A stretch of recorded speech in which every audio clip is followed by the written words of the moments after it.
Good evening, everyone. There's summer recess over. Members of Congress returned to the Capitol today, but the voices of voters back home were still ringing in their ears about health care reform.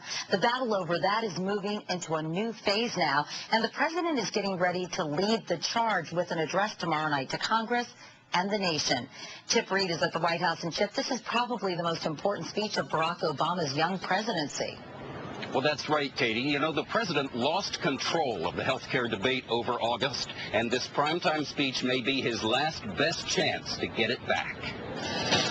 For the president and his cherished goal of health care reform, August recess was brutal.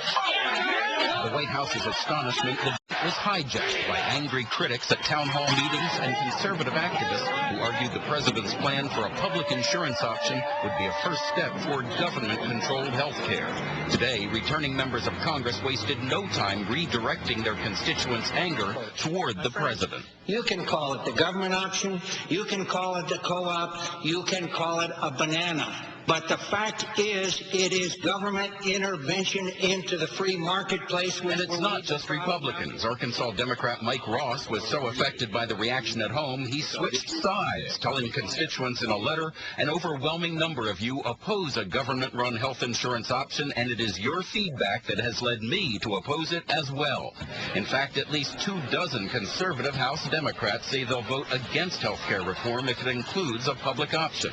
And that puts the president in a major bind, because about 100 liberal Democrats are threatening to kill the bill if it doesn't include a public option. For too many weeks now, we've been watching the White House seeming to be on both sides of this public option idea. He needs to draw a pretty firm line in the sand, say, I need it, I want it, and I'm prepared to fight for it. The White House says the president will make his position clear in his high-stakes speech before Congress Wednesday night. People will come away understanding where he is on these big issues and these big questions. But if the president's Labor Day speech to union workers is any guide, there could be plenty of confusion. Yes, the president said he wants a government plan, but once again, he left the door open to compromise. If he does that tomorrow night, liberal Democrats will be seething. The Senate is also tied in knots over the public option. Today, Democrat Max Baucus unveiled a draft of the only bipartisan plan being considered by Congress. Instead of a public option, it includes a system of privately owned cooperatives. Liberal Democrats called it dead on arrival. With the president under siege from so many directions, turning the debate around, one speech would be nothing short of miraculous. The president is in a tough spot. Liberals in his own party are angry with him. Republicans aren't buying what he's selling. And the public has heard him time and time again, and they've just been confused.